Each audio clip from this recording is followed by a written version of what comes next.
Partout, il y a des gens à connaître. Ils sont des bâtisseurs qui ont défié les obstacles, gravi les échelons, surmonté leurs craintes. Ils ont de l'intuition, du courage, un sens de l'équilibre, une équipe bien rodée.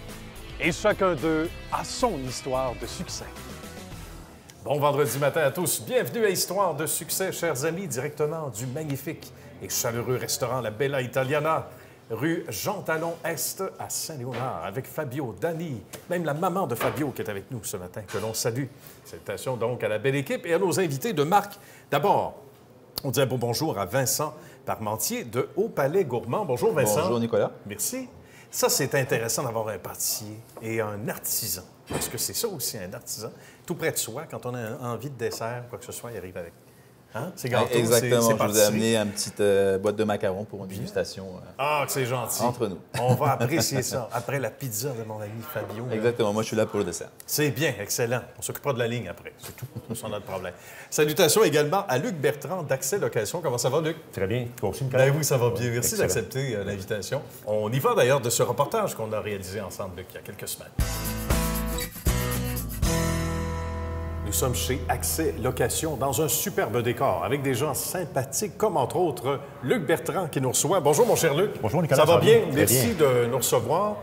On travaille en hauteur, puis on travaille à la hauteur de nos ambitions aussi. Je pense que c'est un mauvais jeu de mots, c'est vrai, parce qu'il y a une belle entité ici, une belle entreprise. Comment tout ça a commencé d'abord? Bien, c'était fondé par M. Harold Dubé il y a une quinzaine d'années. OK. Et M. Dubé a pris sa retraite l'an passé. Donc, j'ai racheté la compagnie avec le Fonds de solidarité de la FTQ, Bien. le Fonds régional, et M. Yvan Blais, un investisseur également, qui est avec nous dans l'entreprise. D'accord, que l'on salue.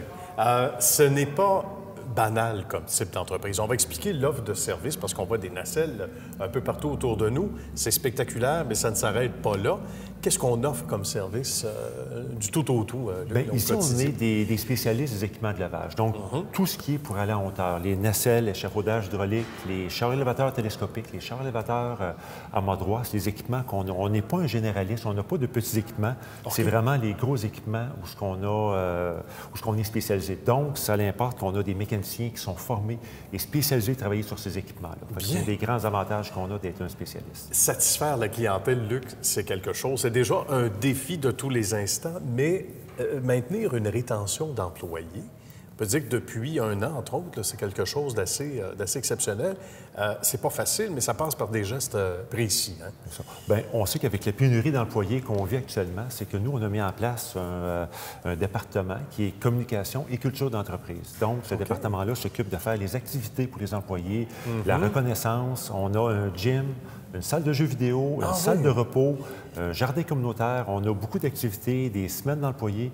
On investit beaucoup pour les employés parce que c'est la force de notre entreprise. C'est vraiment très important pour nous de traiter bien les gens, de les traiter avec respect. Et c'est ce qu'on fait, c'est ce qui est une partie de notre succès, ce qui n'est pas une partie, ce qui est notre succès en réalité, parce que c'est les gens qui sont impliqués, qui ont à cœur Accès Location. Puis ça, on le voit tous les jours, là, comment que les gens travaillent fort pour Accès, comment ils ont à cœur de bien servir les clients.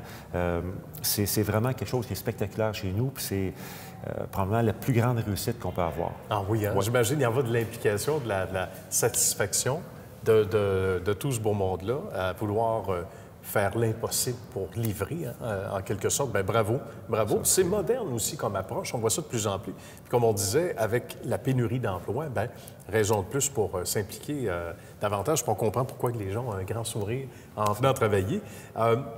Il y a aussi l'implication du côté des œuvres sociales. Et ça, c'est important, particulièrement pour les enfants. On peut en parler un petit peu. Hein? Bien, c'est qu'on a demandé aux employés qu'est-ce qui les touchait, c'est quoi qu'ils aimeraient qu'on supporte comme cause. Et les employés touchaient beaucoup, étaient touchés par des enfants qui étaient malades, des choses comme ça. Fait que cette année, on a peinturé une nacelle bleue pour Rêve d'enfant. Fait qu'on a peinturé une nacelle 185 pieds, qui est la plus haute nacelle qui existe. Bravo. Fait qu'avec ça, on va donner un rêve d'enfant par année pour les 5 prochaines années. C'est une valeur de 50 000 $.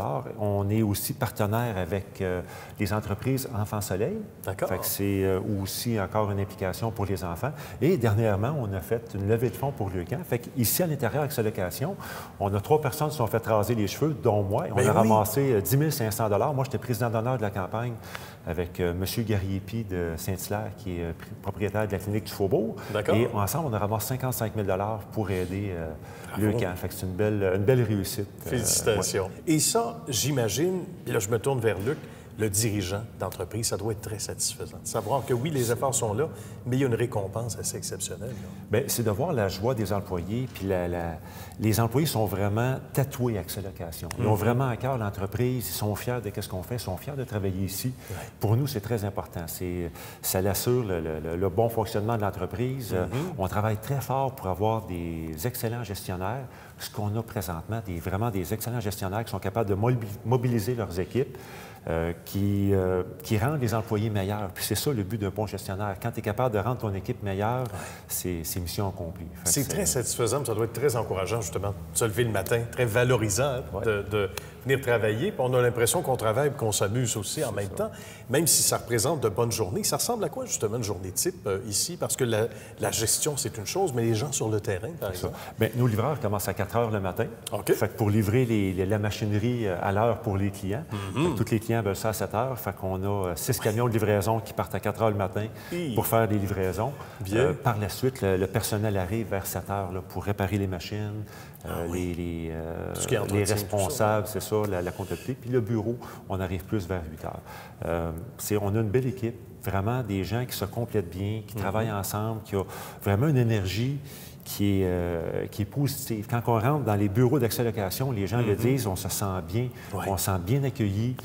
C'est vraiment quelque chose qui est important, puis c'est pour ça qu'on en reparle encore des employés, qu'on met autant d'importance sur nos employés. Absolument. Puis au-delà des employés, au-delà du fait que justement on traite bien notre monde et la clientèle et les employés, on disait, le lieu physique n'est pas banal non plus. On peut parler des lieux où on se trouve ici à Belleuil? Oui, les lieux, c'est M. Harold Dubé qui a été, comme je disais tantôt, le fondateur. C'est Harold qui a été responsable dans le temps pour le bâtiment. Fait que c'est un très beau bâtiment qui est super bien réussi, entièrement intelligent, la domotique, les planchers chauffants, les ponts roulants, vraiment fait de manière ergonomique pour les employés. C'est vraiment une belle réussite. On a un des beaux bâtiments. On est très, très fiers de nos espaces de travail. Bien, de quoi rendre des gens heureux et une clientèle heureuse, ce qui n'est pas rien non plus, c'est qu'on fait partie des entreprises les mieux gérées ici. D'abord, félicitations. On va expliquer un peu le contexte. Bien, c'est une belle reconnaissance qu'on a eue cette année. C'est que les entreprises les mieux gérées, ça va étudier un petit peu l'entreprise, de regarder quelles sont les forces, quels sont les paramètres, les chiffres, toutes ces choses-là. Et on a eu l'honneur d'être choisi parmi les mieux gérés. Puis ça, c'est grâce à l'implication de tous les employés. Bien. Également, c'est qu'on est en train de regarder pour devenir un employeur de choix et également obtenir la certification clé verte pour montrer qu'on prend soin de l'environnement et qu'on... les batteries, les huiles, tout ça, qui vont être mieux récupérées et faites de manière plus responsable. Tout est pensé, mais aussi de concert avec l'environnement. C'est ça. Bravo. Luc, ça a été un plaisir. Merci beaucoup de nous avoir accueillis. Et longue vie encore, bien sûr, avec cette location. Merci beaucoup. Merci. Vincent est prêt et à sa question pour notre ami Luc. Ouais, donc, Luc, moi, je voudrais savoir qu'est-ce qui te différencie de tes compétiteurs? Bien, chez Accès Location, on a une flotte d'équipements qui est très, très jeune. C'est vraiment une différence marquante. Des équipements qui sont plus fiables. Bon, on a vraiment une attention mécanique aussi qui est différente des autres centres de location. Nos mécaniciens, nos techniciens sont tous certifiés pour réparer ces machines-là et ils n'ont que ce type d'équipement-là à réparer. Donc, ça donne une plus grande fiabilité à nos équipements. Des équipements qui ont moins d'âge, donc au niveau fiabilité, modernité aussi, hein, ça donne un bon coup de main. C'était fort intéressant et c'est la même chose. Vous allez voir avec Vincent qu'on est allé rencontrer au cours des derniers jours et on regarde ce que ça donne. Avec Vincent qui nous accueille au Fourneau, ou presque. Comment ça va, Vincent? Ça va bien, Nicolas? Ça va bien, merci de nous recevoir. Merci à toi. On va expliquer les lieux d'abord où on se trouve, parce qu'il y a une belle complicité que tu as avec les gens où l'on se trouve en ce moment. Une belle cabane à sucre. Oui, donc ici, on est à la cabane à sucre Jean Renaud, Ouais. donc sur Arthur Sauvé, au 1034 boulevard Arthur Sauvé. Donc une cabane à sucre, mais un peu particulière parce le propriétaire fait la location des cuisines. Donc ça, c'est un peu comme des pratique. cuisines communautaires. Donc dans le fond, on a 900 pieds carrés, chacun l'un de l'autre. Donc moi, je loue ici cette partie. Ça fait presque 1 an que je suis ici. D'accord. Puis dans le fond, ça m'a permis justement au début de vraiment partir, puis pignon sur rue parce qu'au niveau financier, c'était vraiment difficile. Donc c'était un peu, c'est ce que j'ai trouvé un peu pour comme compenser au début puis partir l'entreprise. Spécialité macaron, mais d'abord et avant tout, on va parler de ton expertise, parce que comme pâtissier, évidemment, on recule il y a quelques années, même si tu es encore tout jeune. Raconte-nous cette passion-là que tu as pour le domaine depuis longtemps. Ben, c'est ça, dans le fond, moi, mon histoire, c'est que déjà, quand j'étais vraiment enfant, genre 4-5 ans, ma grand-mère, à l'époque, avait un gros poêle à bois où elle faisait à manger. Donc, avec des grosses... on prenait des crochets, puis c'était des gros ronds en fonte. Ah oui! Donc, à chaque fois, moi, j'allais dans la cuisine, puis je disais, mamie, qu'est-ce qu'on mange? Déjà, à 5 ans, déjà, j'étais comme passionné par la bouffe. Okay. Donc, c'est vraiment au début la cuisine qui me passionnait plus. Parce que j'ai très peu de gâteaux, mais vraiment beaucoup de cuisine. Bien. Donc là, à chaque fois, je sentais les odeurs dans la maison, puis j'allais tout le temps voir qu'est-ce qui se passait, puis j'étais déjà gourmand à l'époque. Ah, d'accord. Ça a commencé là. Donc ça a commencé déjà dans la cuisine de ma grand-mère. Puis après ça, à l'âge de 7 ans, là, je me suis dit dans ma tête, je veux être cuisinier. Ah, déjà, c'était déjà tracé dans ma tête si tôt, déjà à 7 ans, 7-8 ans. Ouais. J'étais vraiment passionné par la cuisine. Puis pour moi, dans ma vie, je voulais être cuisinier. Comme quoi, ça part très jeune. Les gens qui sont passionnés savent quel métier ils vont choisir. Oui, vraiment. Il y en a souvent que ça en prend bas du âge. temps, mais Ouais. moi, je sais qu'à 7 ans, c'était OK, ma vie clair. était tracée, je voulais être cuisinier. Bien. Puis après ça, les années ont évolué, puis là, je me suis dit OK, je vais aller dans un lycée professionnel pour apprendre le métier de cuisinier. Et c'était où ça à ce moment-là? Ça, c'était en France. Oui, d'accord. Toutes mes études ont été faites en France. Dans quelle région? C'est la région des Yvelines dans le 78, donc en D'accord. région parisienne. Donc c'est un lycée professionnel, donc j'ai fait ça pendant 2 ans. Bien. Là, c'était vraiment la cuisine. Avec beaucoup de rigueur, là-bas, au niveau Oui, de... beaucoup de rigueur. C'était, on niveau arrivait d'enseignement. le matin, c'était en costume avec la cravate.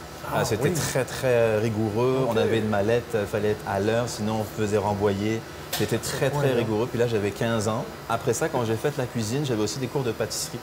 Une fois d'accord. par semaine, j'avais des cours de pâtisserie avec un professeur extraordinaire Bien. qui m'a vraiment fait aimer le métier de pâtissier. Puis je dis, OK, là, je veux vraiment me diriger vers la pâtisserie. Une concentration C'est ça. particulière. Donc, à l'époque, là-bas en France, ici, c'est DEP, mais là-bas, c'est comme BEP, CAP, ça s'appelle. D'accord. Mais c'est 2 années supplémentaires. Donc là, comme j'avais déjà un BEP, CAP en cuisine, pour avoir les cours théoriques, là, je suis allé faire un CAP en pâtisserie.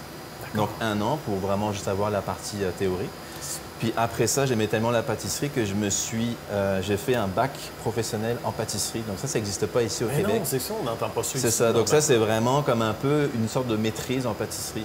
Bravo. Donc là, ça a duré 2 ans. Puis là, j'ai vraiment appris toute la chimie de la pâtisserie vraiment poussée à l'extrême. Ah, Donc toutes oui. les réactions chimiques, puis toute l'histoire du sucre, toute l'histoire des œufs, le chocolat aussi, toute l'historique du chocolat. Pourquoi à partir de comment on fait du chocolat à partir du cacaoyer, des fèves, jusqu'au chocolat qu'on trouve dans le commerce. Toutes Donc les moi, j'ai étapes. vraiment étudié toute cette partie-là pendant 2 ans avec mon bac. Ça doit être excessivement inspirant au quotidien et inspirant à un point tel que non seulement on bâtit notre entreprise, donc là, il faut être entrepreneur, ce qui est autre chose, mais là, il y a un leg, il y a un goût au niveau de la pédagogie. Puis c'est ce que Vincent fait maintenant parce qu'il y a des ateliers, il faut raconter ce qu'on fait au-delà des opérations ici, Vincent. Oui, ben c'est ça, dans le fond.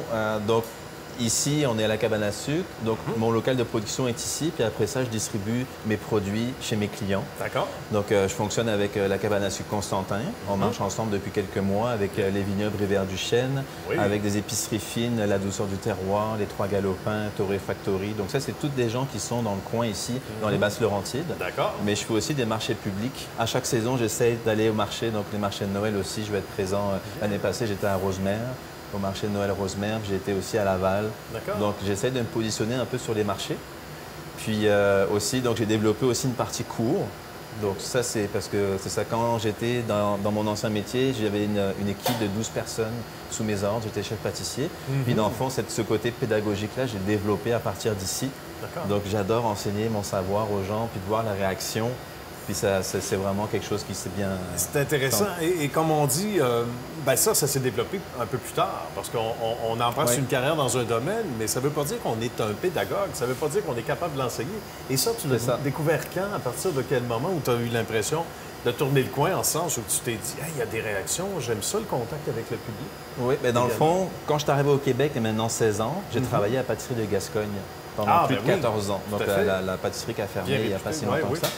Puis là, dans le fond, j'ai commencé comme simple pâtissier, puis j'ai monté les échelons petit à petit jusqu'à me rendre chef pâtissier avec une équipe de 12 personnes à gérer. Ah, voilà. Donc là, ce côté pédagogue, c'est vraiment développé à partir de ce moment-là. Puis j'aimais comme diriger les gens, puis essayer de trouver les faiblesses puis les forces de chacun, puis les faire travailler ensemble. Et les faire s'impliquer aussi, parce que c'est un travail artistique. On te voit en ce moment travailler avec une de tes spécialités, les macarons, puis on y arrive à l'instant.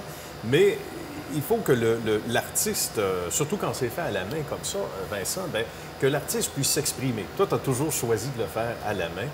Pourquoi, entre autres? Bien, c'est ça. Moi, je suis vraiment un artisan pur et dur parce que je trouve qu'au niveau industrie, c'est sûr que pour l'instant, moi, je suis une jeune compagnie, donc je n'ai pas encore les moyens financiers pour pouvoir acheter du gros matériel. Mais je trouve qu'aller avec, en artisan, on a plus ce contrôle avec, avec nos mains.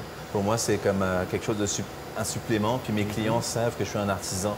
Donc, ils sont prêts à payer un certain prix pour avoir mes produits parce qu'ils savent que c'est fait à la main, artisanalement, puis tout est fait. Il n'y a pas de produits additifs, il n'y a pas de produits rajoutés. C'est vraiment des produits 100% naturels. Puis les matières premières que je prends, c'est des matières premières qui viennent beaucoup d'Europe, donc qui sont assez dispendieuses, mais de très, très bonne qualité. Donc les gens, quand ils m'appellent, ils savent que c'est vraiment ça qu'ils vont manger. Donc moi, je suis un des seuls, donc c'est pour ça que j'ai récupéré beaucoup de clients. Bien, tant mieux pour l'Air évident de Montréal, mais pour ceux et celles qui nous regardent un peu partout au Québec, évidemment, ils vont pouvoir te contacter et pour des formations aussi, parce que là, il n'y a pas que les macarons, tu vas donner des formations éventuellement élargies, quoi, 2 heures sur des... Oui, bien c'est ça, dans le fond, j'ai deux cours différents, donc j'ai un cours de 2 heures ou un cours de 3 heures. Donc tout dépendamment des recettes, c'est sûr que là, j'ai commencé avec les macarons. Bien. Puis dans le fond, là, j'ai comme fait des recherches pour vraiment faire d'autres cours, mais vraiment rester avec la pâtisserie fine française traditionnelle. Bravo. Donc j'ai trouvé des recettes, j'ai fait plein de recherches pour savoir qu'est-ce que je pourrais faire en 2 heures de A à Z, que tout soit fait sur place. Donc c'est ça, là, j'aimerais développer ce côté des cours pédagogiques. Donc on fait des cours, puis on partage, je fais des commentaires aux gens, je fais une liste de commentaires, qu'est-ce qu'ils en ont pensé, savoir s'ils veulent d'autres cours pour le futur. Donc ça, j'ai vraiment mis un gros push dessus. Bravo. Puis un bel effet exponentiel. Puis quand on sait léguer sa passion et surtout trouver les bons mots et quelque chose qui n'est pas banal, Vincent, qu'on ne saurait passer sous silence, c'est le concours Ose entreprendre. Tu peux nous en parler un petit peu parce que tu es directement concerné, là. Oui, directement concerné. Dans le fond, le concours Ose entreprendre, c'est un concours qui s'offre dans tout le Québec. Bien. Donc, c'est des jeunes entrepreneurs qui commencent dans le milieu, qui s'inscrivent à ce concours-là. Puis c'est au début sur plan d'affaires au niveau local. Bien. Donc, moi, l'année passée, j'ai gagné au niveau local dans la catégorie bioalimentaire. Donc, à partir de ce moment-là, ça m'a vraiment propulsé. Puis j'ai eu la chance d'avoir beaucoup de clients grâce à ce concours. C'est pas tout le monde qui peut réussir à le faire. Bien, bravo pour ce beau travail, mon cher Merci beaucoup, Vincent. Nicolas. Merci de nous avoir accueillis Merci. dans votre second chez vous. Oui, ça, je passe beaucoup d'heures ici. Oui, j'imagine. À très bientôt. Merci. Merci. Vincent. Merci beaucoup. Luc a sa question maintenant pour Vincent, à son tour. Vincent, j'aimerais savoir qu'est-ce qui différencie les autres pâtisseries qu'il y a au Québec? Donc, dans le fond, moi, dans mon secteur, je suis dans le secteur des Basses-Laurentides. Donc, tout ce qui est Saint-Eustache, Sainte-Marthe, Oka, etc. Puis, dans ce secteur-là, je suis le seul à faire de la pâtisserie française artisanale pure. Bien. Donc, dans le fond, avec les meilleurs ingrédients sur le marché, je prends des chocolats qui viennent de Belgique, donc qui sont très, très, très réputés sur le marché. Puis, j'assemble tout ça, je transforme. Et mes gâteaux sont beaucoup à base de pulpe de fruits. Donc, dans le fond, ça goûte vraiment le fruit, ça goûte vraiment la saveur. Puis, je désucre au maximum mes pâtisseries. Donc, c'est vraiment mon style à moi, c'est de la pâtisserie française traditionnelle. Donc, je dirais que c'est vraiment ça qui me démarque vraiment par rapport à mes compétiteurs. Puis, je fais aussi moi-même la livraison chez mes clients pour s'assurer de la qualité du produit. Alors ça, c'est un gros plus aussi. Hein, Oui, ben mes clients apprécient beaucoup. Puis aussi, avoir le contact direct avec mes clients, c'est très important pour moi. Que c'est beau, que c'est beau. On aime ça, hein, un rapport personnalisé avec la clientèle. Oui, certains tout à diront, fait. bien, peut rester dans les cuisines, dans les fours, etc. Mais c'est beau, le contact avec les gens. Bravo, quand on peut le faire, c'est apprécié. Et parlant de quelqu'un qui a de bons contacts avec les gens, les parents et les tout-petits, c'est Élie qui ne pouvait être avec nous ce matin, mais avec qui on a réalisé ce reportage qu'on vous présente. On est en compagnie de notre ami Élie qui nous reçoit dans l'univers de Bébé Lélo. Comment ça va, mon cher Élie? Merci de nous recevoir. On est à Longueuil, l'un des 3 magasins. Et il y a un gros magasin qui s'appelle Le Web, dont on va parler aussi parce qu'on peut acheter en ligne. D'abord, comment est venue l'idée de Bébé Lélo? Comment tout ça a commencé? En fait, moi, j'ai travaillé depuis 2003 dans le domaine des ventes. OK. J'ai fait tous les magasins. J'ai fait le Walmart, le Staples et le Best Buy. Donc, une belle expérience dans le commerce. Oui. Et finalement, en 2008, on a décidé de se lancer en affaires, d'ouvrir notre premier magasin, qui était sur de Laurentides, mais qu'on avait loué OK. dans le secteur de Pont-Villot. De Pont-Villot. Ça ressemble à quoi à ce moment-là, quand on démarre? Les difficultés peut-être qu'on peut avoir, ou les défis, on va dire comme ça. Magasin unique, donc pas associé à une chaîne. On est indépendant, ça vient avec des bons et des moins bons côtés. Quand tu travailles pour les grosses compagnies, moi, je compare ça beaucoup à un gros avion. OK. Tu as les gros moteurs, Oui. tu as juste besoin de conduire l'avion. Quand tu arrives et tu bâtis ta business, tu n'as pas le gros moteur. Non. Et c'est là que tu apprends à, je dirais, à travailler plus fort pour aller chercher ce que tu as besoin. Ouais. Et c'est pas facile. C'est beaucoup, je vous dirais, j'ai passé des 100 heures de travail là, Ah oui, hein? par semaine. Ouais. Mais je dirais que ce qui nous a aidé beaucoup, c'était, j'avais des gens proches qui me disaient de continuer OK. et de pousser. Avoir un crédit pour partir en affaires, c'est très difficile. C'est très difficile, oui. Et l'avenue de mon beau-frère avec mon frère, ça a amené, je dirais, de la stabilité. OK.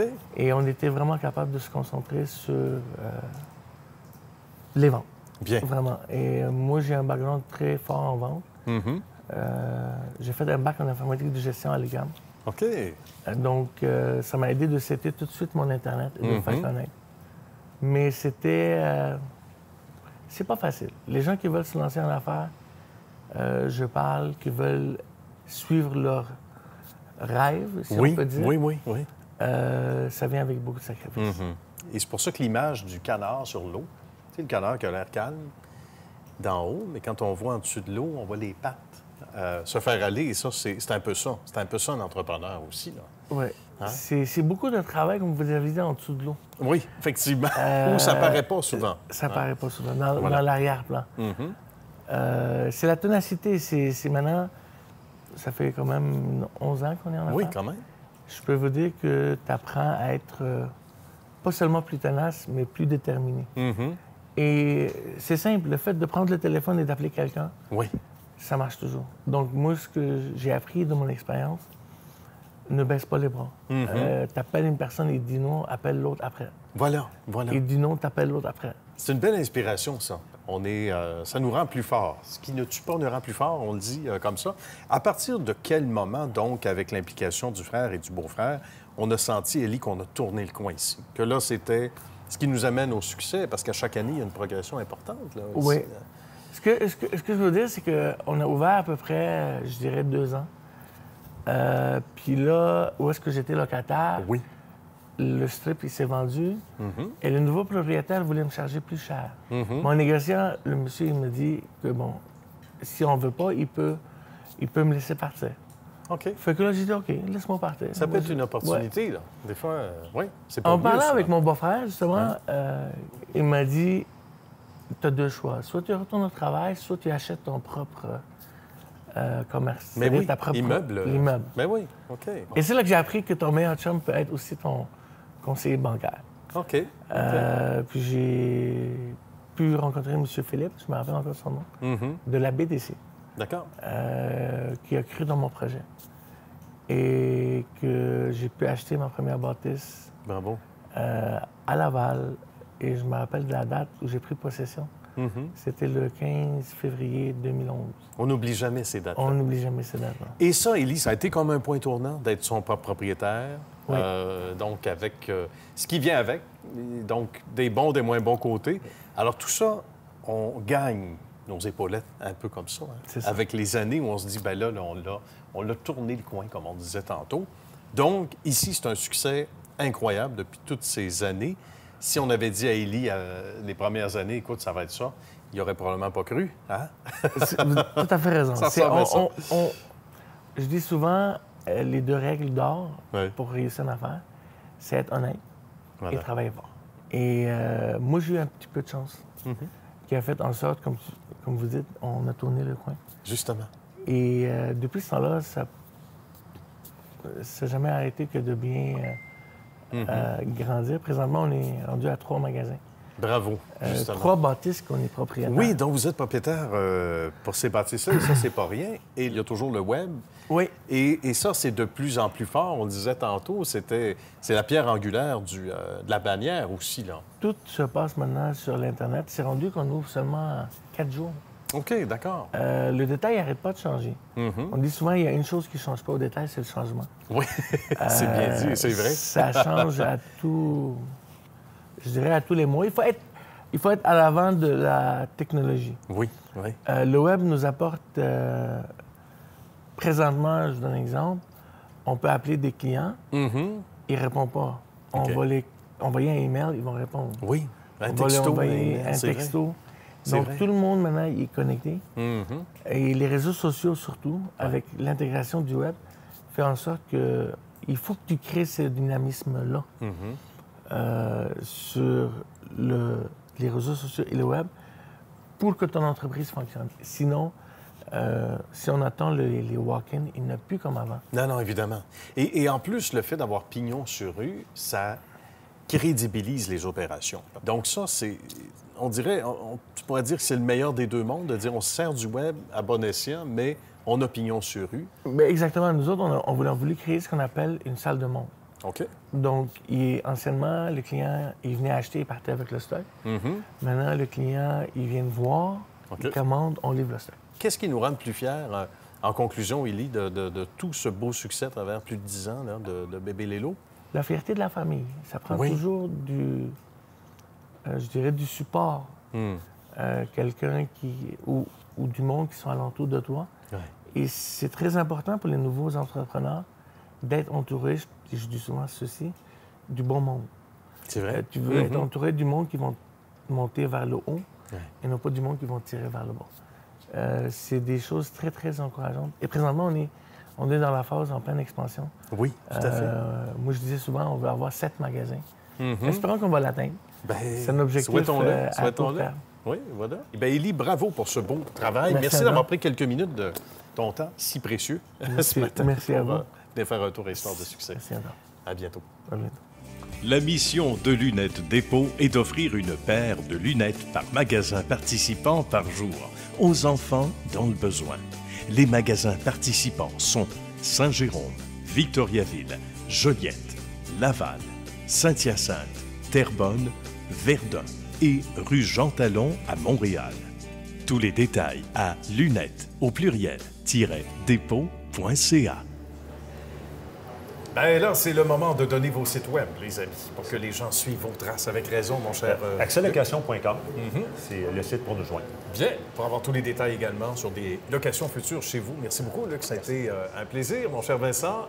Au Palais Gourmand. Aupalaisgourmand.com avec la lettre O, tout en minuscule. Puis aussi, vous pouvez me suivre sur les réseaux sociaux, donc Facebook, Twitter, Instagram. Il n'y a pas de problème. On est en appétit déjà. Ça a été un plaisir. Merci beaucoup, Vincent. Merci beaucoup, mon cher Luc. On se souhaite également un bon week-end. Merci à la belle équipe de la Bella Italiana, chez qui c'est toujours un plaisir de revenir. C'était un deuxième séjour et peut-être pas le dernier. Si on n'a pas été trop tannant, on se retrouve la semaine prochaine. Bye bye.